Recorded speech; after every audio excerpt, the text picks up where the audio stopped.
El misterio del nacimiento de Cristo es una de las celebraciones más importantes del año litúrgico para los cristianos.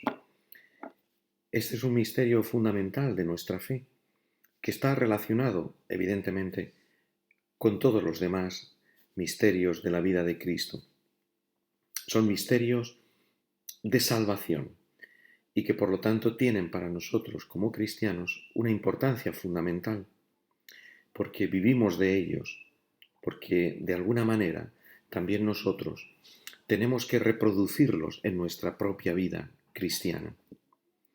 El nacimiento de Cristo, la encarnación de Cristo, el hacerse hombre, el Hijo de Dios, es fundamental y está estrechamente relacionado con el misterio de la pasión, de la muerte y de la resurrección de Cristo. Era necesario que el Hijo de Dios tomara carne humana, se hiciera hombre como nosotros, para que pudiera llevar a cabo el plan de salvación de Dios, que consistía en que su propio Hijo, al enviarlo al mundo, nos abriera un camino de salvación en la tierra, se hiciera hombre como nosotros, para poder salvarnos, y que esa carne humana que tomó en las entrañas de la Virgen María, y que en el misterio del nacimiento la vemos ya visible, se hace real, se hace visible, se hace luminosa para nosotros, esa carne humana fuera traspasada por nuestros pecados, traspasada en la cruz por esos clavos, y que esa carne humana, traspasada y destruida y lacerada por nuestros pecados, pudiera resucitar, para que así nuestra propia naturaleza humana tuviera abiertas las puertas del cielo. Ese niño recién nacido está destinado a morir por nosotros en la cruz y al mismo tiempo a resucitar por nosotros, para abrirnos el camino del cielo. Por eso es importante el misterio del nacimiento de Cristo, de la Navidad, y tenemos que dedicarle tiempo en nuestra oración personal a contemplarlo, para aprender todas las lecciones que el Hijo de Dios ha querido enseñarnos en su nacimiento. También para dejarnos tocar por la gracia de Dios en su nacimiento. Cristo nace en nuestro corazón, nace para nosotros, pero al mismo tiempo también nosotros tenemos que nacer como Cristo a una vida nueva. Y de eso se trata, de nacer como Cristo a una vida nueva, a la vida de Cristo sobre la tierra. El Evangelio de San Lucas, en el capítulo 2, describe el nacimiento de Cristo de una manera muy, muy sencilla.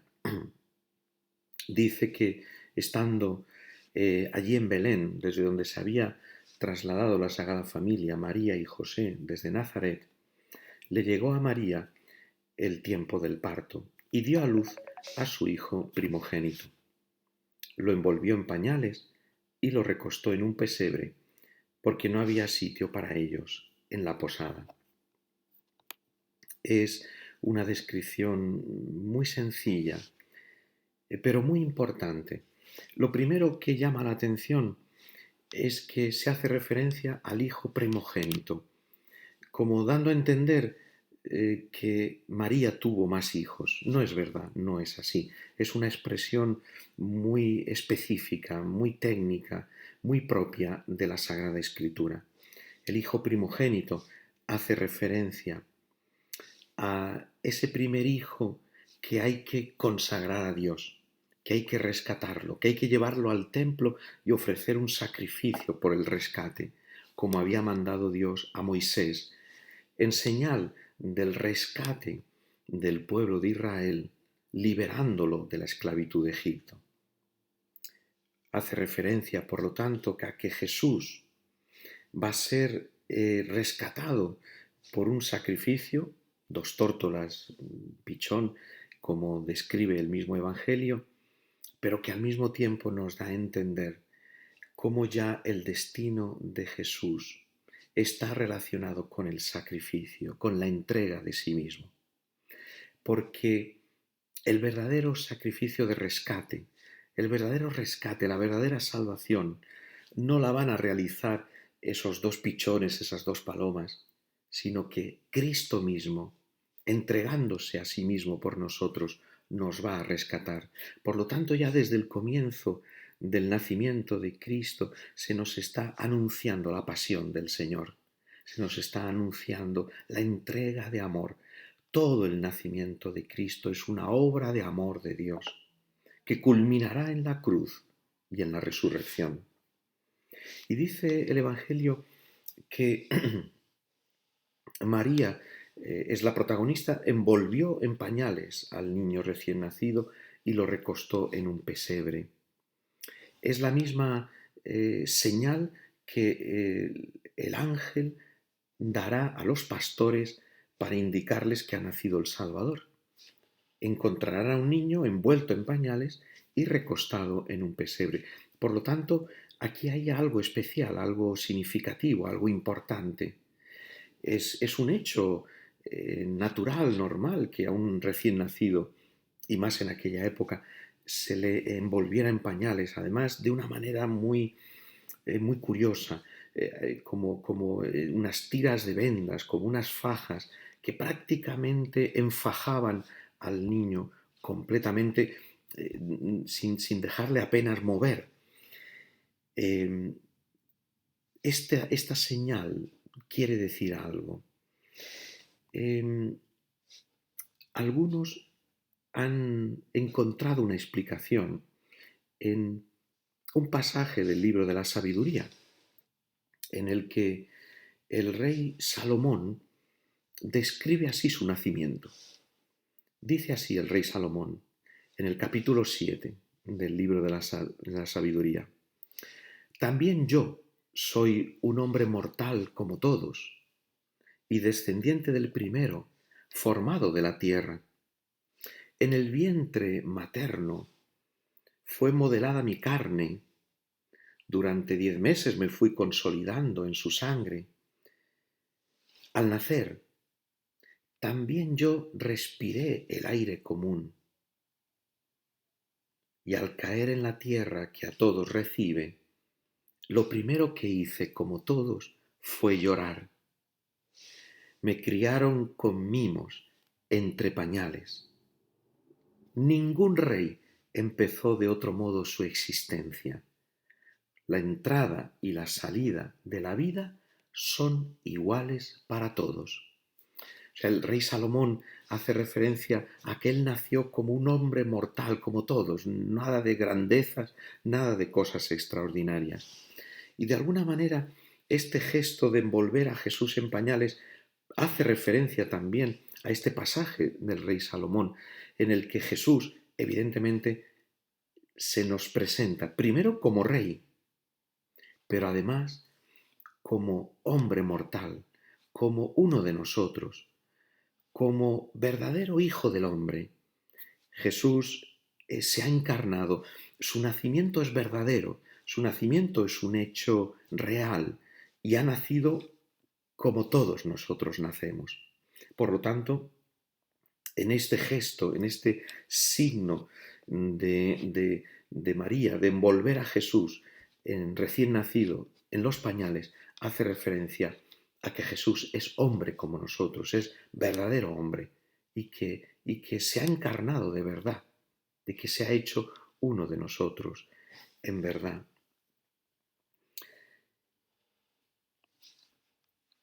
Al recostarlo en el pesebre, dice el Evangelio que es porque no había sitio para ellos en la posada. La posada se traduce con esta palabra una expresión que en San Lucas solo vuelve a aparecer en otra ocasión, y es cuando San Lucas describe la sala en la que Jesús celebró la última cena. Por lo tanto, es una palabra que viene a significar como un espacio en una casa privada, en el que posiblemente hace referencia a donde se colocaban los animales y donde se les daba de comer también, un espacio adyacente a la habitación privada de la casa. Esta conexión tal vez con la última cena y el pesebre, quién sabe, a lo mejor se nos quiere indicar un aspecto. El pesebre es el lugar donde se da de comer a los animales. Y al colocar allí a Jesús recién nacido, en el pesebre, tal vez se nos puede dar a entender una idea importante. Y es que Jesús, en realidad, se ha hecho hombre para darse en alimento para nosotros. Que Jesús es nuestro alimento. Que nosotros vivimos de Jesús. Que Él se ha hecho hombre, ha tomado nuestra carne. Y esa carne, a través de su pasión, de su muerte y resurrección, es una carne que se nos da en alimento para nuestra vida, para que nosotros podamos vivir la vida de Cristo. Dirá San Pablo, ya no soy yo el que vive, es Cristo que vive en mí.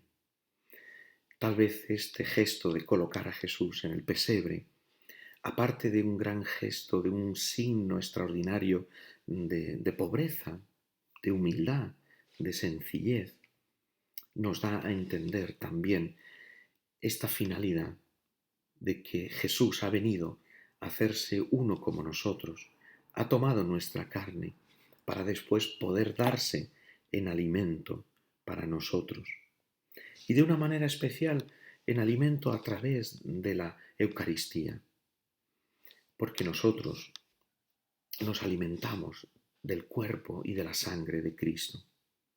Como cristianos necesitamos vivir de Cristo.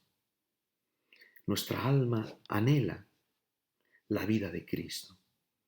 Y por eso Cristo ha venido para hacerse hombre, ha nacido por amor, para comunicarnos su amor, para alimentarnos con su amor.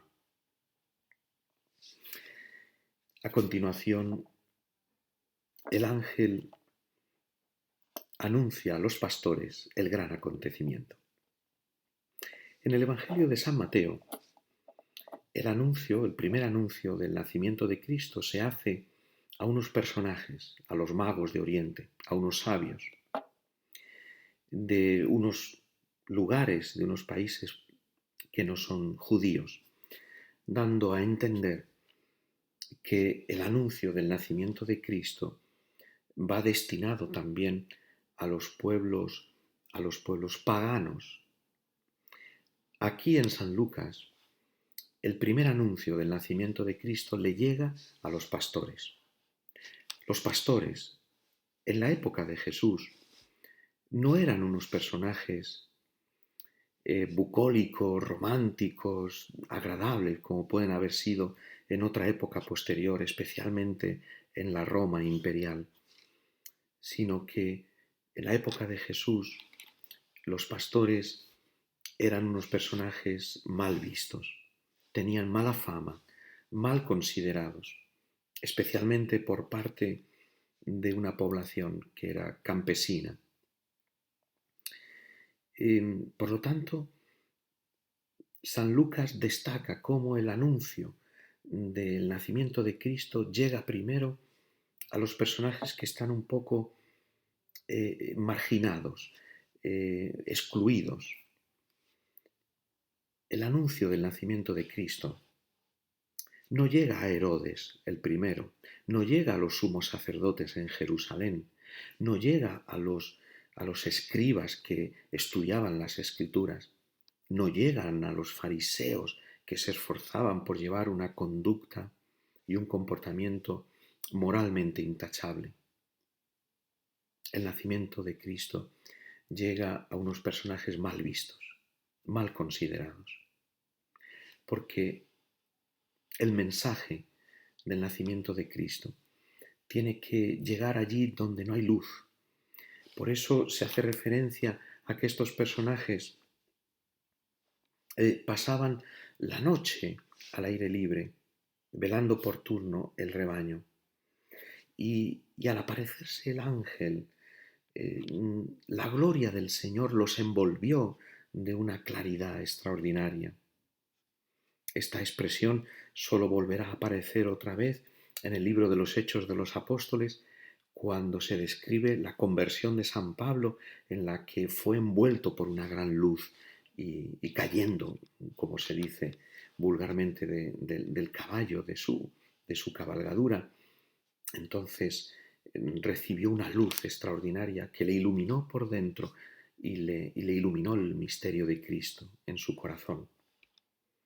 Esos pastores que estaban a oscuras en la noche, en mitad de la noche, reciben la gran luz que ilumina nuestras vidas. Y también nosotros, que caminamos tantas veces en un mundo lleno de oscuridad y por lo tanto de dudas y de confusión y de angustia y de dolor, también necesitamos la luz de Cristo, la luz de su presencia, de su cercanía, de su amor. La buena noticia del nacimiento de Cristo tiene que llegar a todos, a los paganos, a los marginados, a los excluidos, a los que no cuentan, también a los poderosos, para que se conviertan. Los apóstoles primeros se convertirán estos pastores, que al recibir el anuncio del nacimiento de Cristo van corriendo a Belén, a ese pesebre, para contemplar el prodigio y después difundirlo por toda la comarca. El misterio del nacimiento de Cristo también supone para nosotros una llamada al apostolado, a no quedarnos para nosotros con este mensaje de salvación, contemplarlo y disfrutarlo personalmente, sino que tenemos que darlo a conocer, tenemos que comunicarlo. En estos días de Navidad es importante que pasemos mucho tiempo delante del nacimiento, delante del Belén, contemplándolo, intentando aprender todas las lecciones que Jesús nos ha querido enseñar en su nacimiento, para que las hagamos vida nuestra. Lecciones de humildad, lecciones de sencillez, lecciones de pobreza, lecciones de entrega, lecciones de obediencia, lecciones de amor, lecciones de alegría, lecciones de conformarse con lo que de verdad es importante en la vida y dejar a un lado lo superfluo, lo accesorio, lo innecesario. Lecciones de familia, lecciones de amor, lecciones de respeto, lecciones de fe, lecciones de esperanza, lecciones también de apostolado, de difundir la alegría que Cristo ha puesto en nuestro corazón. ¿Cuántas cosas tenemos que aprender? ¿Cuántas cosas tenemos que vivir en este tiempo de Navidad? Ojalá el Señor nos conceda penetrar cada día más dentro del misterio de su nacimiento, para llenarnos más de Cristo, para también nosotros nacer como Él a una vida más grande, a una vida de más amor, a una vida de más fe.